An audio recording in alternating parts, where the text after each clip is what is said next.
Yes, this is an island surrounded by water, big water, ocean water. Trust me, I'm like a smart person.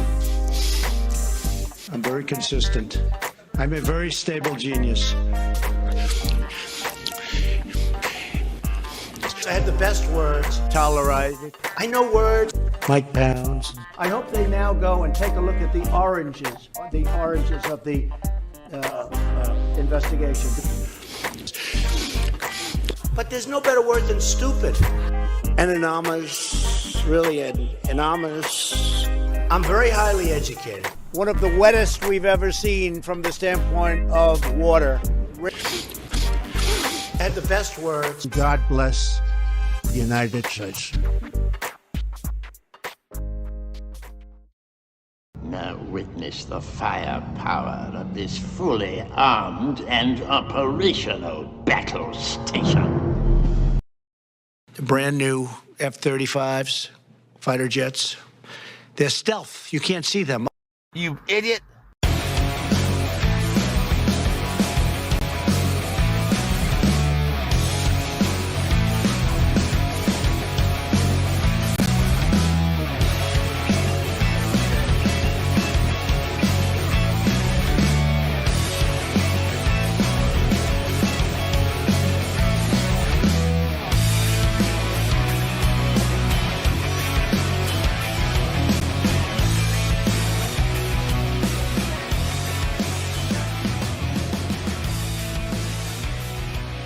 Around the nation,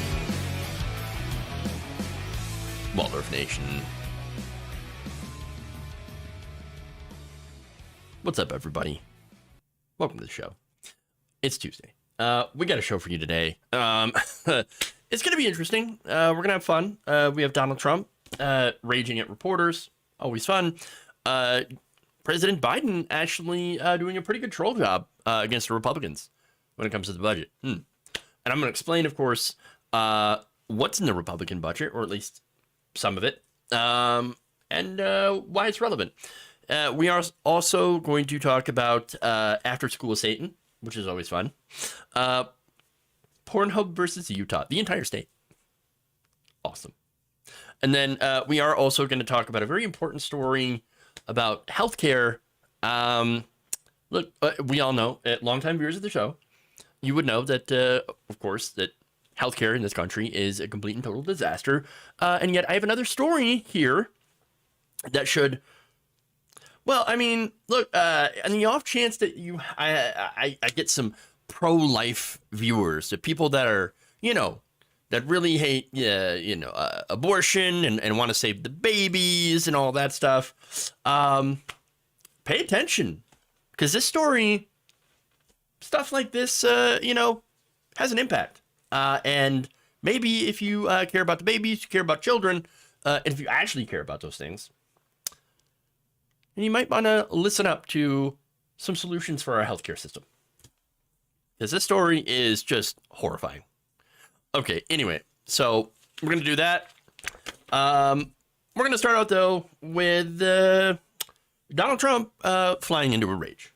Because, that's what happens. Please like and share the stream if you haven't already. Let's do it.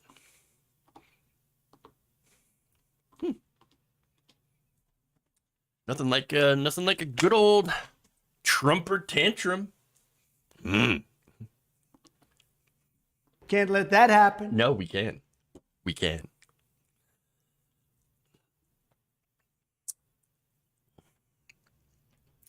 Vanity Fair claims to have a reporting of former President Donald Trump flying into a rage at reporters. Now, look, I don't have the audio yet. It has not been publicly released, but I'm not surprised to hear that there's audio of Donald Trump having a tantrum. I mean, do you know Donald Trump? Have you ever heard of him? You ever seen him? Yeah. Goes into a tantrum, I guess, pretty much every day. Maybe several times. But anyway, so he had raged at this reporter and also ended up throwing phones. Great. In a recording obtained by Vanity Fair, the former president lashed out at NBC News reporter Vaughn Hilliard over some questions that apparently he did not like. So this actually happened back in March, following the weird Waco, Texas rally. Weird having a rally in Waco, the site of, one of the big cult. Yeah, that whole thing that happened. A little weird, a little strange, because again, a lot of people have compared some of the more fervent Trump supporters as cultists. And so, yeah. All right. Weirdness aside, we're going to go into what happened. So NBC News reporter Vaughn Hilliard had asked Trump if Trump had in recent days been a little frustrated by Manhattan DA Alvin Bragg's investigation, which did lead to an indictment, but at the time had not. So there was no indictment yet. And so the reporter's saying, look, hey, have you been a little frustrated about what's going on? There's all this rumor about you being indicted for, the Stormy Daniels hush money payments. I mean, what are your thoughts on that? Look, it's a bit of a salacious question, let's be honest. But fair to ask. I mean, it's not like there wasn't an investigation into Donald Trump. That's perfectly fair game. Trump didn't think so. Now, Hilliard's questions also revolved around Trump's posts on Truth Social at the time. So this is where we get the idea that Donald Trump was very irritated and frustrated at this because he was tweeting things like potential death and destruction if he was indicted. So you look at that and like, potential death and there will be death and destruction if I'm indicted. Hey, based on this post, would it be fair to say that you are slightly frustrated? Perhaps miffed? Perturbed, even? Well, Trump, instead of answering the question, got very perturbed. Hilliard, when he tried to clarify Trump's version of events around the DA's investigation, the ex-president said, I don't want to talk to you. Hilliard then tried to ask another question because he's a reporter. That's what he does. And Trump's response was, do you hear me? You're not a nice guy. Trump telling someone else that he's not a nice guy. Oh, that's interesting. He then turned to take a question from another reporter. When Hilliard tried a third time to get a response, Trump lost it, saying, all right, let's go. Get him out of here. Out of here. Out of here. Then a Trump campaign ad came back and basically told Vaughn, we're done. We're done. Get him out of here. Get him out. Get him out. Well, I mean, you can see it's a very good case of Trump, being very tolerant of the press. Tolerated. Very tolerated. Very tolerant of the press. Enjoys answering questions. Doing so in a very adult manner. Very professional here. Wow. I mean, Donald Trump flying off the handle. Can't let that happen. That would never happen. What a weirdo. So now that wasn't the end of it here. Trump also ended up grabbing Hilliard's phones. Yes, phones.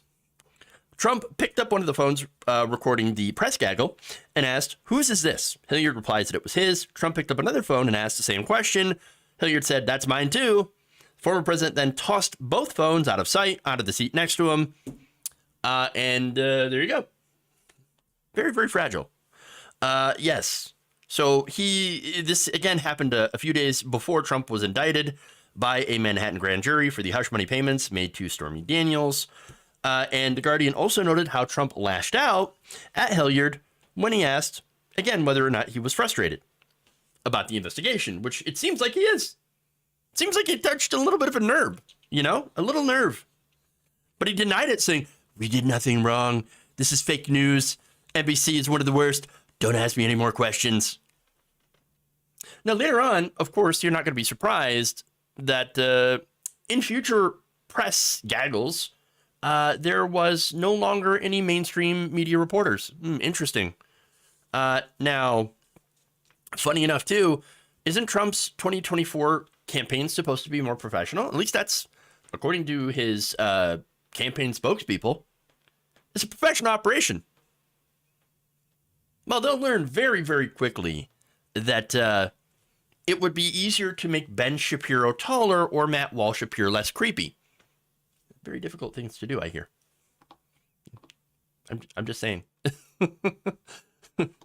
I apologize for nothing. I concede nothing. It's true. It's true. Also, there could be some wet ass P word. Yeah. Oh, there you go. There you go. You know what? I'm not going to say that.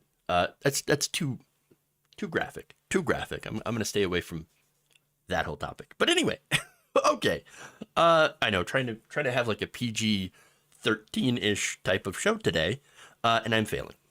But anyway, the campaign, at the end of the day, has been trying to limit interactions with the press.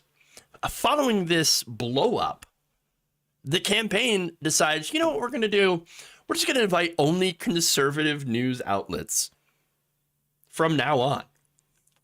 The only reporters on Trump's plane for the most recent trip to New Hampshire were from friendly conservative outlets like the Daily Caller and One American News Network. So Henry Rogers, the Daily Caller, and Daniel Baldwin of One American News Network, respectively, because of course. I mean, I guess, in a way to try to control Trump a little bit more, his campaign's like, let's just surround him with friendly outlets so that we do not lose control. Because that's what's going to happen. Donald Trump is going to be Donald Trump. He's going to blow up at reporters for fair questions. And that's it. That's who he is. He's a baby, a man baby. Now, Baldwin, in his write-up of the trip, by the way, wrote of the, quote, warm and welcoming former president. So that's the kind of kids' gloves that reporters now have to use around the former president. Kids' gloves. Kids' gloves. CNN trying to save themselves at the Trump town hall. Disastrous. CNN is terrible.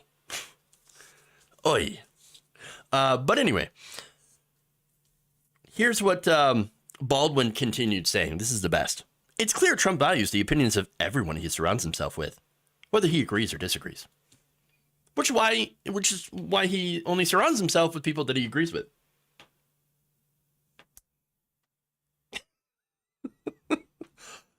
Again, we can't have any reporters that are, going to ask tough questions. Can't let that happen. No, we can't. Absolutely not. Absolutely not.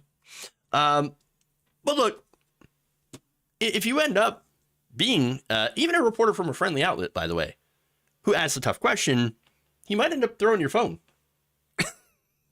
and kick you off the plane. Now, that said, Trump's campaign spokesman, Stephen Chung, said, oh, no, that's not the situation at all. What are you talking about? We extended invites to 4 other mainstream reporters and outlets, and they've all said that they couldn't, due to either the White House Correspondents' Dinner events or because their editors refused. I don't know if that's true. I don't believe really anything that comes out of the Trump campaign. So whether or not he's telling the truth, I don't know. I can't tell. I wish I could. I wish I could believe him. But again, I don't really believe a lot of campaign press releases too, from really any campaign. So he also added, we've had a ton of media requests to ride on Trump Force One. Oh, Trump Force One. To the upcoming Iowa rally. We'll do our due diligence on who to bring. Look, I'm going to go on a limb and say that it's probably going to be super friendly outlets, because it's not really a surprise to me if that happens. But hey, if they do end up getting some mainstream outlets on there, I will give, I guess, credit where credit is due to the Trump campaign for, not just allowing super friendly right-wing, reporters that are going to ask softballs. We'll see what happens. Okay. There you go. There's that.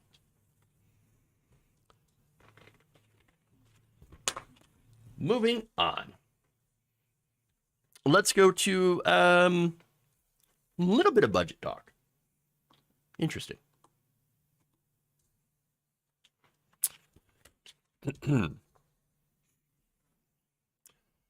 President Joe Biden recently trolled House Republicans after passing a debt ceiling bill that makes tons and tons of cuts, including the possibility of cutting veterans' benefits. So, now, according to HuffPost, the conservative debt ceiling bill, which passed the House, will not pass the Senate. It's just more of like a declaration of things that they want to do, and maybe a starting point for negotiations. But it would enact massive cuts to discretionary spending programs, which Democrats could include, warn could include cuts to veterans benefits, as well as many other agencies in the government, like EPA, for example, and food stamps, et cetera, et cetera. So now Republicans accuse them of lying about this. Oh, no, they're not going to cut veterans benefits. Really? Well, here's what Biden tweeted this out. Take a look. A little flow chart. Pretty simple. Did you vote for a bill that cuts the domestic spending by 22%? It's kind of difficult to see. But it's a nice little flow chart. Really easy. A little hard to read, but it's pretty easy. Pretty easy. There you go. If you voted no on that bill, then you voted to protect veterans' benefits. It's very simple. It's something that even Marjorie Taylor Greene can figure out. So easy.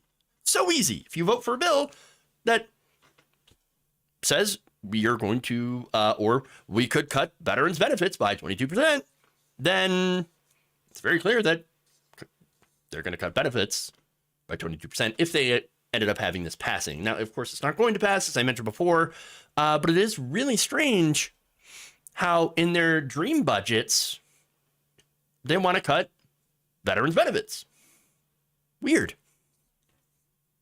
Now, that said, the bill does not explicitly exempt the Department of Veterans Affairs from federal spending caps, according to the bill itself. So, unless it says in there that we are exempting veterans' benefits, then those are on the table. Now, let's get into more details. So, basically what the Republican bill does is set limits each year for spending for the next 10 budget years. And so this is regular appropriations, also known as discretionary spending.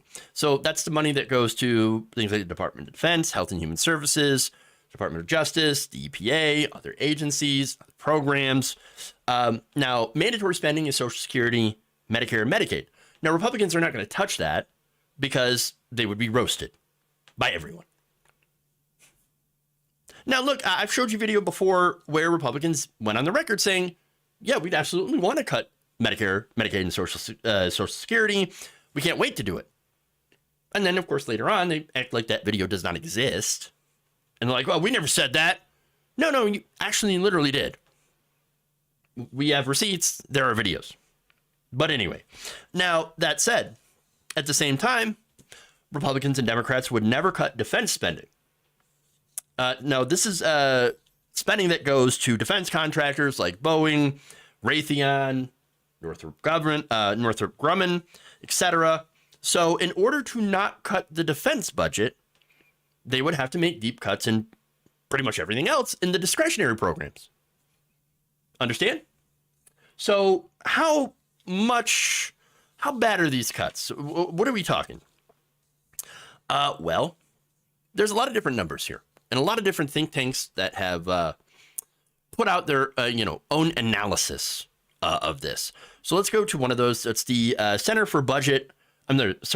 on Budget and Policy Priorities. So they found that if defense and veterans programs were protected from the GOP budget cuts, they would have to cut spending on all other programs by 33% next year. So that's a third of all spending on all the other discretionary programs. It gets worse. They would actually have to cut it by 59% by 2033. So that's a lot of cuts in spending if they did actually keep defense spending and protect veterans' benefits programs, which again is not a guarantee in this bill. But it gets worse. As I mentioned, both parties, they're not just protecting defense spending. That previous analysis is just protecting the current levels of defense spending. You may have noticed a lot of lefties, progressives have been pointing out that, hey, wait a minute, we keep dumping more and more money into the defense budget, more and more money to the Pentagon. So we're actually increasing the military industrial complex. That actually means that if we continue as is, increasing the spending, increasing the amount of money that we give the Pentagon, we're actually have to cut other discretionary programs by even more.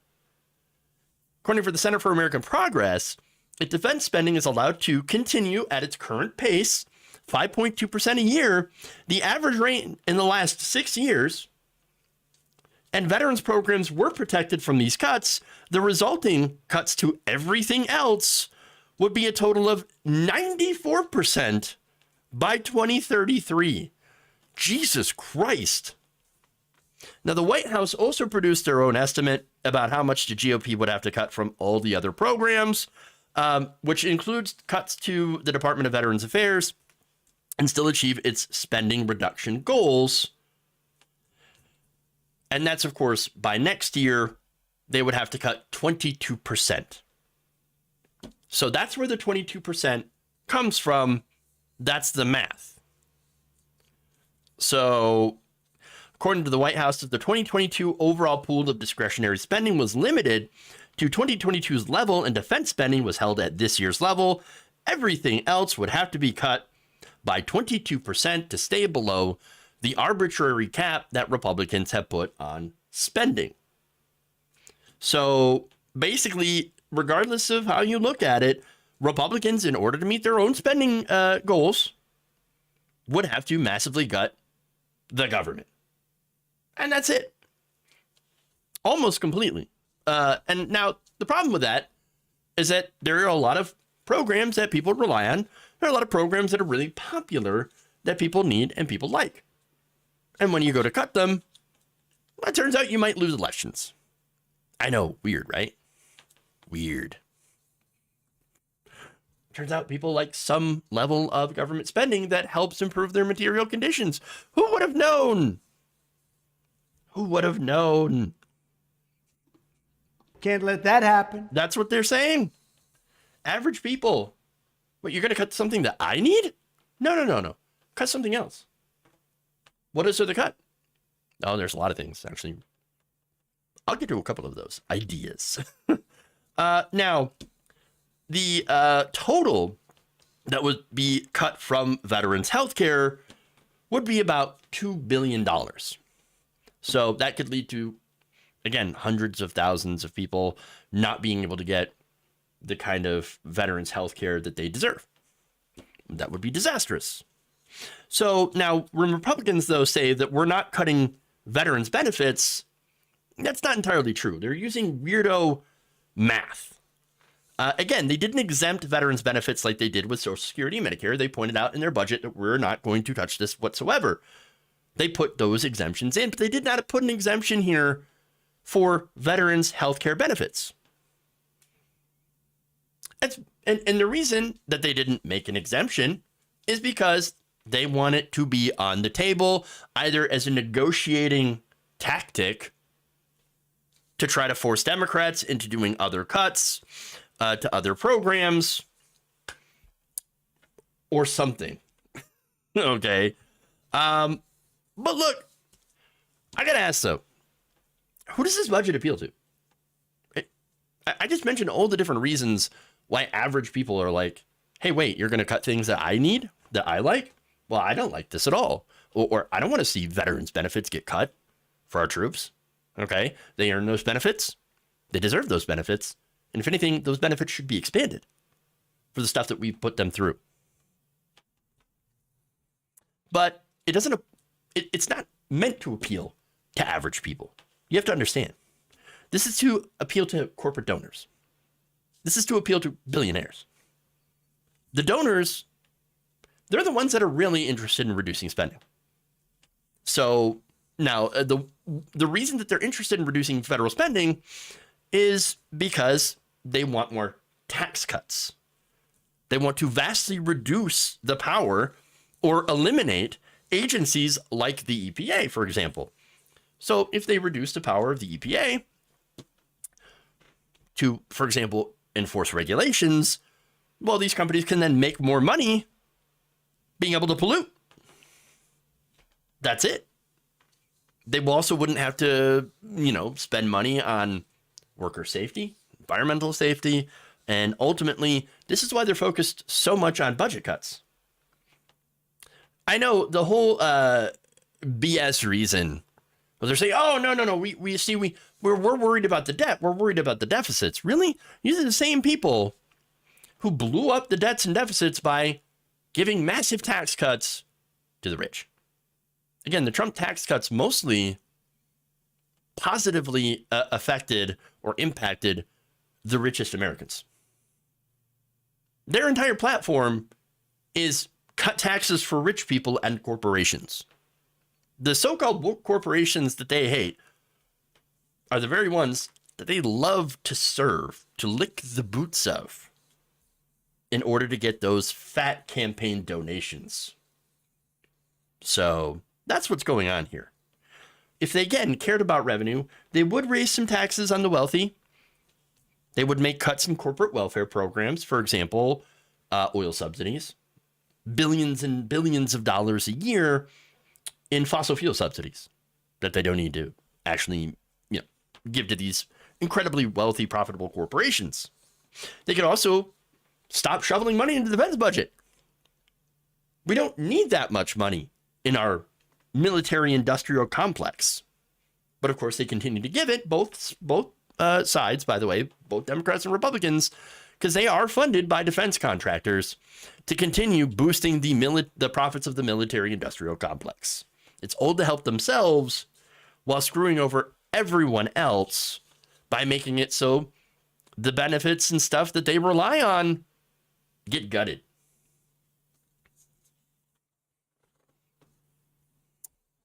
Okay. So there you go. So many Americans have died for useless wars. True. They want to use Americans to fight for their wars to make money, but not give them care afterwards. Also true. Very, very true. Okay.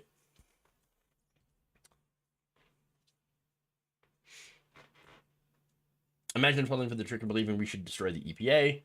Yeah, look, we shouldn't destroy these agencies. We should make them better. And by the way, if there are programs, if there are things that are, not working correctly or, inefficient, I have no problem with making things more efficient, making things work better. They should work better. But that actually usually involves having some sort of plan and investment in place in order to do that. Which apparently people do not have. Okay.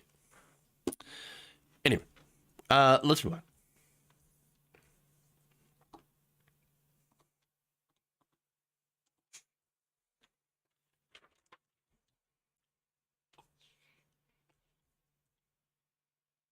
Have a little fun.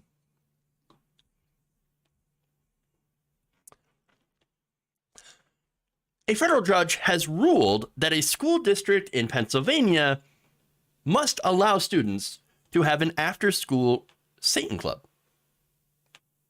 Interesting. It's the devil, okay? Is it, though? Or is it freedom? In a Monday filing issued by the U.S. District Court for the Eastern District of Pennsylvania and shared by the ACLU, a judge found that here, although the Satanic Temples Inc.'s objectors may challenge the sanctity of this controversially named organization, the sanctity of the First Amendment's protections must prevail. So, look, a lot of people were pretty mad that the Satanic Temple wanted to do this after-school Satan club, which, again, they're not really Satanists. They're not actually worshiping the devil. It's really just more of like a secular humanist organization that is pushing back against abridgments of the First Amendment, the freedom of religion. So now this comes after there are these Christian organizations that have pushed to have more prayer in school or more after school religious clubs. So look, I think that if it's a student-led after school meeting, that's totally fine. Okay, if you want to do this after school hours and it's led by students and have a little Christian club or a little Muslim club, I don't care. Okay, as long as it's not led by the principal, as long as it's led by teachers or other school employees, government employees, that's it. And so this is totally fine. This actually is the First Amendment. This is actually freedom. So now the school district now has to allow the after-school Satan Club, sponsored by the Satanic Temple, to meet during the school year on 3 previously agreed upon dates. Now, the ruling also says that they don't have to distribute permission slips for the club for students to take home. So that's another thing. They can just go to this after-school meeting, just like any other religious group that decides to do an after-school meeting just like this. Again, this is literally what the First Amendment is for, saying that, hey, you can have your own quote-unquote religion, even though this technically is not. But the thing that the Satanic Temple does is that they challenge these things where you have basically 2 different standards, right? One standard for generally Christian groups that have pushed to have more influence in schools, more influence in the government, putting up like 10 commandments in government buildings. And so the Satanic Temple will come by and be like, well, if you can put, if you can put those 10 commandment statues up in City Hall, then why can't I put a Baphomet statue up? Why not? You cannot sponsor a religion. There should be no state-sponsored religion. So if you put that up there, then we have a duty to put one of our own so that we are all represented here. And I think that's genius. I think it's brilliant. And it is something that strengthens the First Amendment, that actually strengthens freedom of religion, which is a fundamental part of the Constitution and this country. So now the judge, John M. Gallagher, also wrote in his Monday ruling, quote, when confronted with a challenge to free speech, the government's first instinct must be to forward expression rather than quash it. And finally, somebody who actually knows the Constitution, reads it, and believes in it. Particularly when the content is controversial or inconvenient. Nothing less is consistent with the express purpose of American government to secure the core innate rights of its people.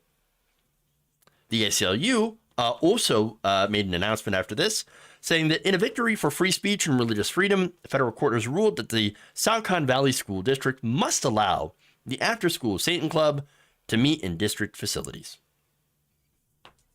And there it is. So, look,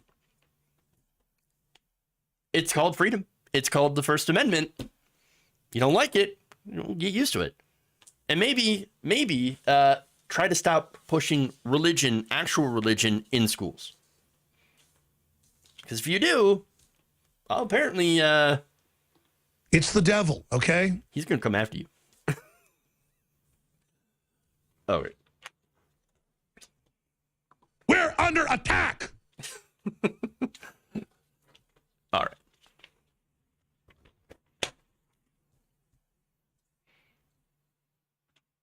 Moving on.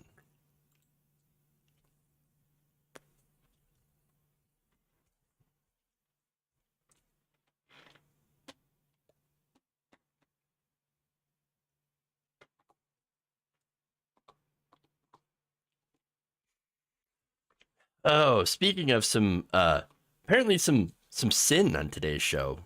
Lots of Sexual anarchy. okay.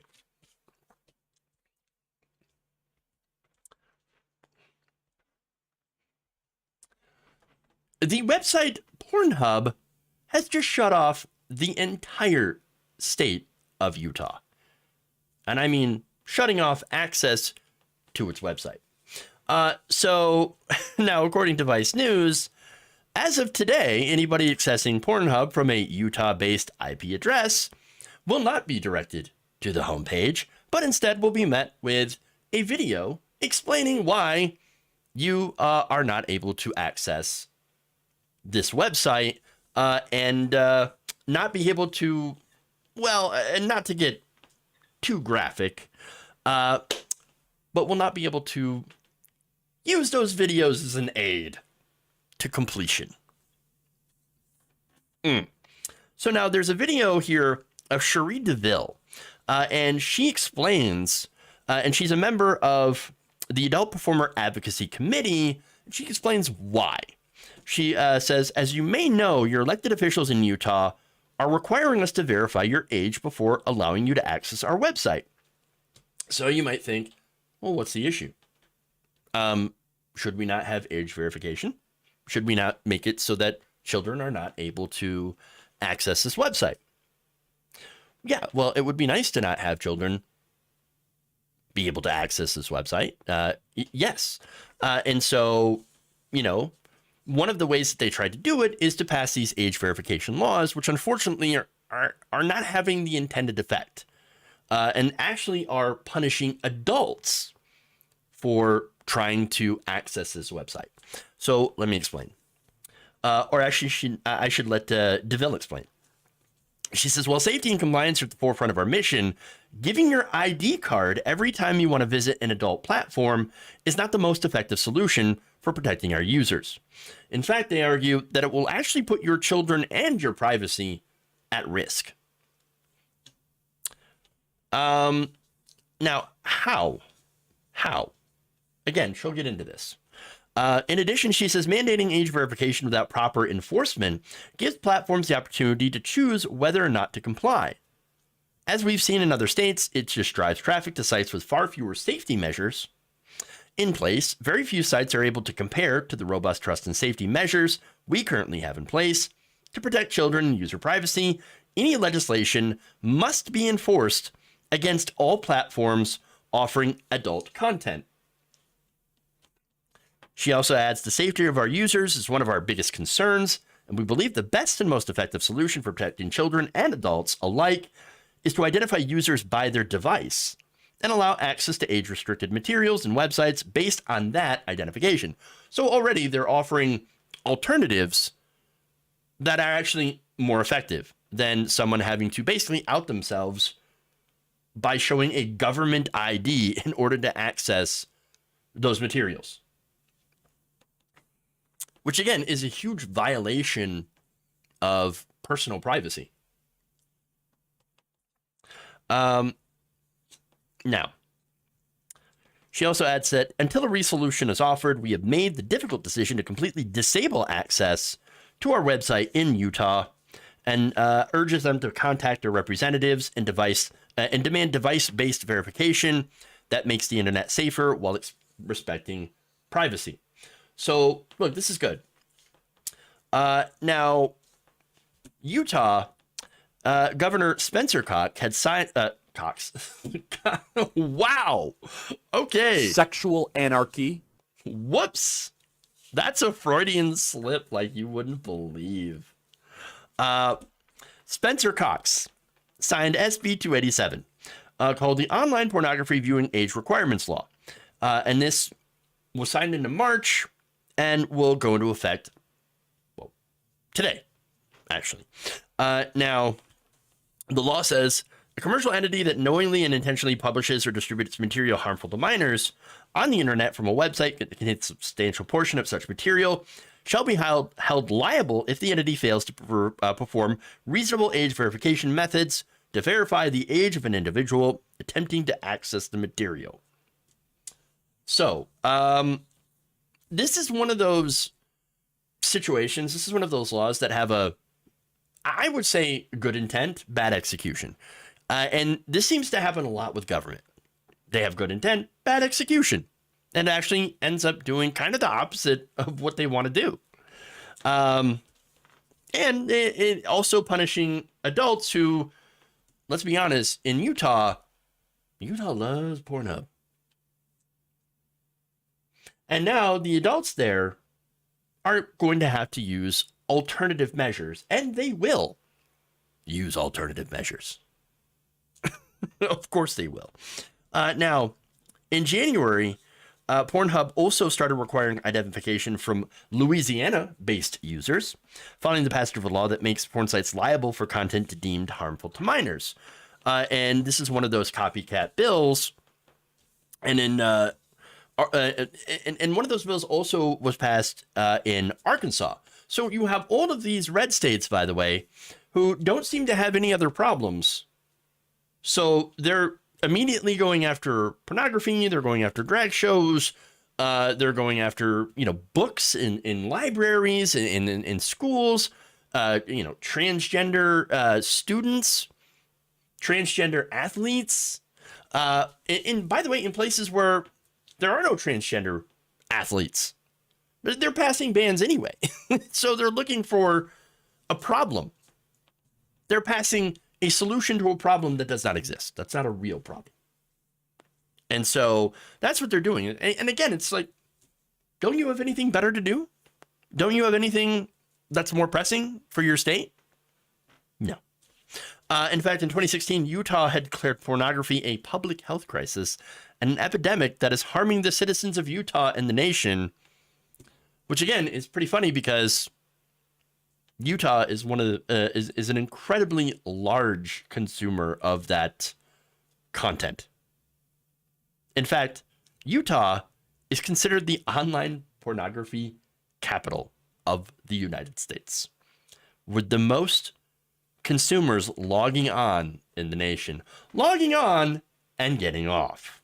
I said it. Sexual anarchy. Weird. The place that seems to, consider it the worst happens to be filled with people who love it. And for me, it always goes back to, I think, projection, right? They desperately want to get on. They desperately do. Well, get on and get off. And if they can't, then they don't want anyone else to either. No, just let people live their lives. Again, there are different ways to protect children from accessing these websites. Device-based verification is one of those ways. But instead, forcing, again, adults to show an ID, it's just ridiculous. Absolutely ridiculous. Now, experts also say that age verification is not effective at protecting children online. It actually only works to drive material that is harmful to minors to less safe spaces on the internet, like the dark web, for example. And look, if your kids are smart enough to circumvent these measures, you might want to have a conversation with them. Instead of having the government step in to fill the role of parents in being able to stop children from accessing that content. I mean, what is it? Parents need to be parents. Parents need to do their job and not have the government. Okay, well, weird, because now you're literally trying to have the government do the job that you said the parents should do. So what is it? No, just let the parents, first educate their parents on how to, be able to block these websites and make it so that their children cannot access this stuff. And allow these things like device-based verification to be more of a standard. That way you could actually protect children and allow people to have a little bit of sexual anarchy, and everybody's happy. By the way, one more thing to add to this. Apparently experts also say that these kind of age verification measures also expose adults to risks of identity theft. Well, that makes sense, because if you're having to show your ID, yes, it is easier for people to steal that information and then use it to impersonate you. It also, adds to the risk of private data hacks as well as extortion. So, I mean, think about it this way too. You're no longer anonymous when you're logging onto these sites of course there are going to be people who are going to use that against you as well. Oh, I see you, councilman, or I see you, a politician in Utah, signing into a little bit of ebony. There's some ebony over there, and there's some. Looks like you've been looking at trends. Interesting. You wouldn't want that information being used against you, would you? You're gonna have to do what we say. So yes, this blackmail is a definite risk. Again, good intentions, terrible execution. Utah, undo this, do something else. And hopefully this ban, Pornhub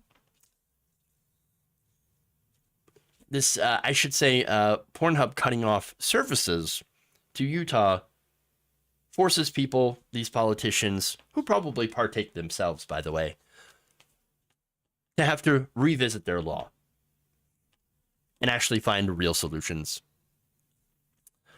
But anyway, that's it on that. Let's move on. Last story here.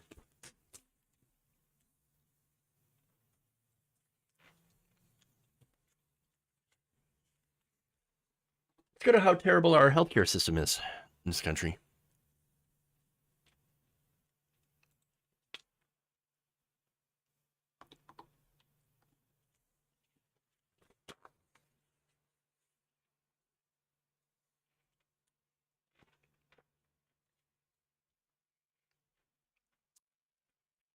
An expectant mother had to face a health insurance emergency that turned into an absolute nightmare. So now this mother, Sarah Walsh, 39 years old, was 24 weeks pregnant. So she was pretty much getting ready to give birth to twins when she began to show signs of a serious but rare medical issue. So now what it was is a twin-to-twin transfusion syndrome. Again, it's a very rare blood disorder, complication that occurs when fetuses share blood unevenly through the same placenta. So I don't know if it counts as a blood disorder, but nonetheless a blood complication that in 95% of cases is fatal to the fetuses. So obviously that's a huge, huge problem. So now she ended up having to pay tens of thousands of dollars up front, out of pocket, to save not only the life of her children, the lives of her children, but also possibly her own. So now let me give you some more information, some more details on this. So basically, after she was diagnosed, her doctor, an OBGYN, came to the conclusion that if she did not have this immediate surgery, this emergency surgery, that her twins would die and could, again, even cause her death as well. Both doctors referred Walsh to a fetal surgeon in Florida, about 4 hours away from her. So he's since this is a very rare disorder, very rare complication, there weren't many people that were willing to do this, or I should say, there weren't many people trained to do this, and there wasn't a lot of insurance coverage. So now Walsh ran into the issue of having to pay for this surgery. So while speaking to the Fetal Institute, which is, again, this Florida institute that is set up to treat these very rare special complications, okay? Now, Walsh tells Kaiser Health News that a billing representative, when she had called the Fetal Institute, told her that before the surgeon, a man named Ruben Quintero, who, by the way, had specialized and helped perfect the technique on this specific surgery, would see her, but not until she had paid a full $15,000 ahead of time. Oh, wow. So this includes the consultation, surgery, and post-op care. Now, it actually came to more than $15,000, but that was the first estimate. And so she would have to come up with that money out of pocket and hope for a reimbursement from her insurance company.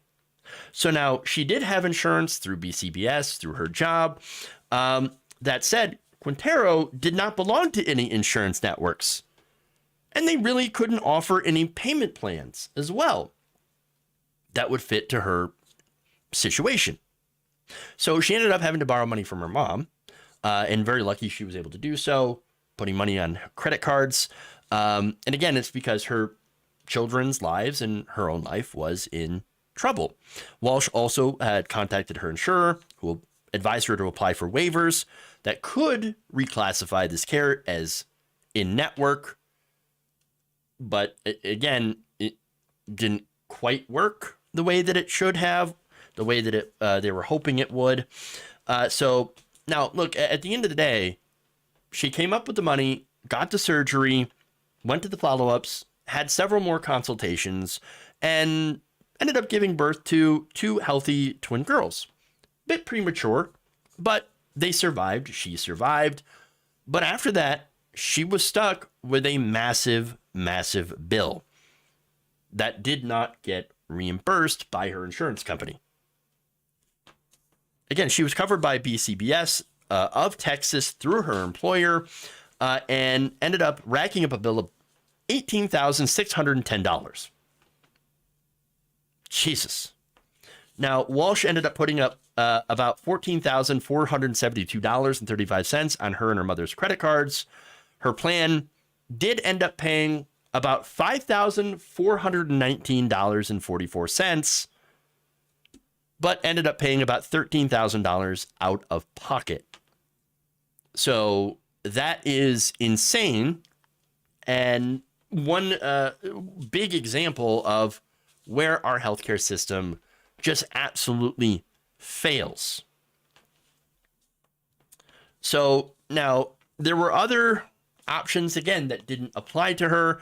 When Walsh originally called her insurance company before her procedure, a representative told her that the doctor was in its network only at a few facilities, but not at a private practice where he would have to evaluate her. This billing representative with the Fetal Institute confirmed to KFF Health News that the practice does accept Medicaid, but does not contract with private insurance. Now, the thing is, she made too much to have Medicaid, but also had to borrow money and rack up credit card debt in order to pay the money up front. So her choices were, again, get all this debt for something that, again, wasn't her fault. It was a surprise complication. It does happen. Rack up all this debt for that to save the lives of her children, or let them die and have her die possibly as well. So this is a situation. If you're a foreign viewer, by the way, you're probably like, what the hell is going on? What are you talking about? What is this in-network, out-of-network bullcrap? What are you talking about? This is all complete and utter gibberish. Welcome to the American healthcare system. Welcome to what people have to deal with for freedom. So-called freedom.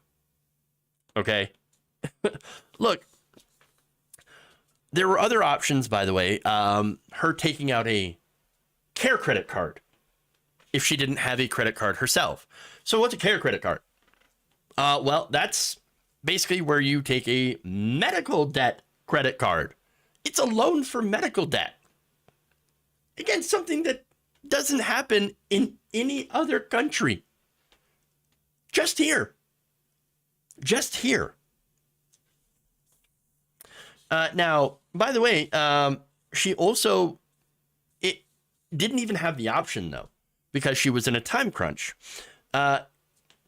Her care credit card would not have come in time for her next morning procedure, and said the Fetal Institute also had denied a request to pay half the bill up front and the rest over time. Had to be that day. No, you pay us up front or else we're not going to see you. We're going to refer you to someone else, and good luck, because this is incredibly rare. Walsh also said she had to fill out just reams of paperwork, waivers, taking days or even weeks in order to just get pre-authorization, and also had trouble getting all the documentation her insurance company said that they needed to approve this emergency surgery. So basically, at the end of the day, she had a figurative gun to her head and to her children's heads. And yet, our incredibly dystopian health insurance company, health insurance system, blocked her at every single turn. Now, where's the federal government? Well, the federal government's also doesn't have any way to help people in her position. Now, there had been one option that she was not informed of ahead of time. She didn't know about it. Neither the specialist nor BCBS did tell Walsh about the possibility of getting care at the University of South Florida. At the time, USF was the only other facility in the state that could have performed the procedure, according to Alejandro Rodriguez, a maternal fetal medicine physician and an assistant professor at the USF Health Morsani College of Medicine in Tampa. Rodriguez noted that USF does accept private insurance, Medicaid, and Medicare, and doesn't require patients to pay up front. Well, that would have been nice for her to know. That would have been really nice. Unfortunately, nobody told her about it. It's not like she had time to go and shop around in this system. Oh, see, the healthcare system in America, it's the best because you can shop around. No, nobody wants to shop around. This is a great example of why that argument is absolute BS. You think people that are facing a health emergency are going to want to shop around for the best deal? No, you shop around for a used car or a new car. You don't shop around for health care. That's insanity. What are we doing in this country? Other than, of course, unfortunately, helping health insurance executives at Blue Cross Blue Shield. Helping these companies. And so now, let me go to Walsh here, another quote. She said, "No parent should have to face the choice of how much money can I raise in the next 12 hours. And is it enough to save the lives of my children?" Well, you know, it's USA, USA, USA. That's what happens. Now, Walsh also reached out to a medical advocate who said, concluded that Quintero, the doctor in this case, had billed her correctly, while at the same time contacting her insurance company and all the different players involved, and no one could understand how she was charged more than $10,000 up front to treat her. Well, it's the system. It's the system that's broken. So what happened? Well, again, she still hasn't been reimbursed. Not fully. Now, a KFF health news reporter did contact BCBS, and eventually a representative reached out to Walsh to inform her that her claims had been, quote unquote, escalated. Oh, escalated. Oh, nice. Except that means nothing. Nothing at all. They did eventually determine that reimbursement was appropriate because the provider was out of its network. But wait, that's the opposite of what they claim. Because they're saying that if it's not in network, then we're not going to reimburse you. It doesn't make any sense. They're just making things up. Again, that's the problem. The entire system here is arbitrary. If you look into insurance companies, they just charge arbitrary rates to just get as much money as they can, as much money as possible for themselves and their CEOs, their shareholders. And that's really all of that's what happens when you have a for-profit healthcare system. A system that's not based on the quality of care, but a system that's based on monetary reimbursements, getting as much money as possible. It's broke. Or, well, you know what? No, it's not broke. It's actually working as intended, but it's a morally broken system. again, we have a situation where your money or your kids' lives, and possibly your life. And it's not just these rare situations, but we see this all the time, all over the country. And this is a perfectly legal system. It's perfectly normal in America, and it shouldn't be. No, we need universal health care. We need Medicare for all. Not everybody can raise tens of thousands of dollars to get an emergency surgery. Not everybody can eat a $10,000+ bill because of some in-network, out-of-network bullcrap. No, there's a better way. Every other country has seemed to have figured it out, except for us. And we need to pressure our politicians, and we need to pressure our government into allowing us to go to that system. Because we're actually, if we actually are pro-life, as a lot of the right-wing claims, and by the way, it's not just a right-wing, there are Democratic politicians that are more than happy to keep the status quo, that are happy to continue to have insurance companies basically run extortion on people. I mean, it comes down to having a system of money in politics where these insurance companies will come in and they'll donate to politicians who stand against universal health care, who stand against doing the right thing and having an actual moral healthcare system that is not only, again, better, leads to better outcomes, but also ends up being cheaper in the long run. Because if you're actually able to get care beforehand, before things get bad, and I know it doesn't apply to this situation, but before, small conditions turn into larger conditions, that actually ends up being cheaper in the long run. But again, that doesn't help the profits of health insurance companies and executives. So until we get that for-profit motive and the money out of politics, I'm afraid that we're going to continue with this system that is a form of highwaymen. Your money or your life.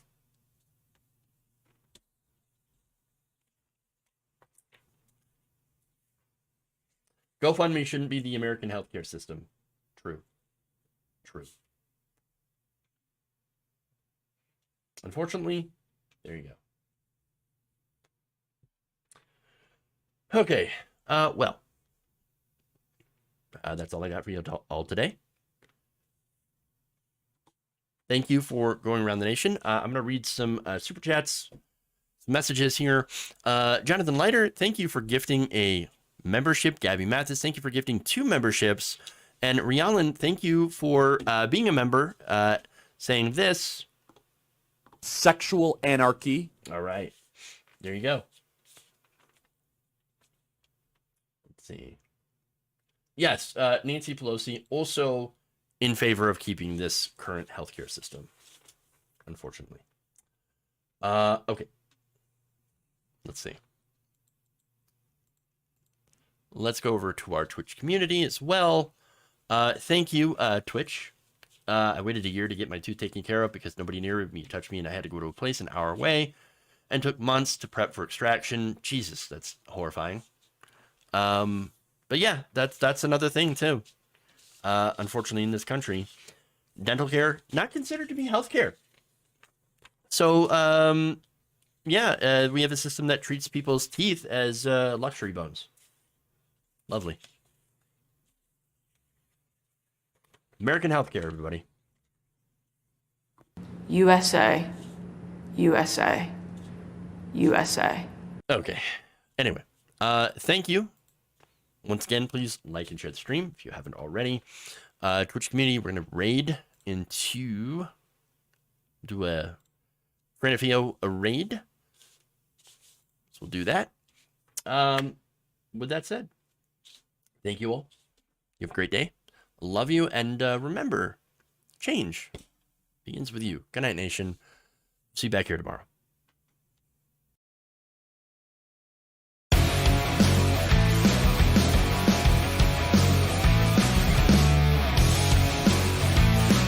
Get in a long tube with a bunch of bees. It's the the devil, okay? We're under attack. It's not human intelligence.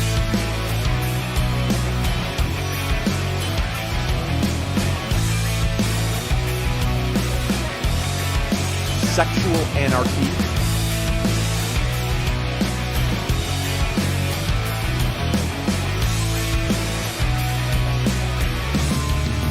It's not a salami sandwich.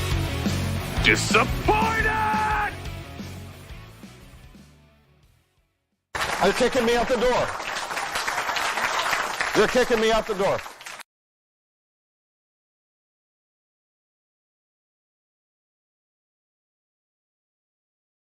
Can't let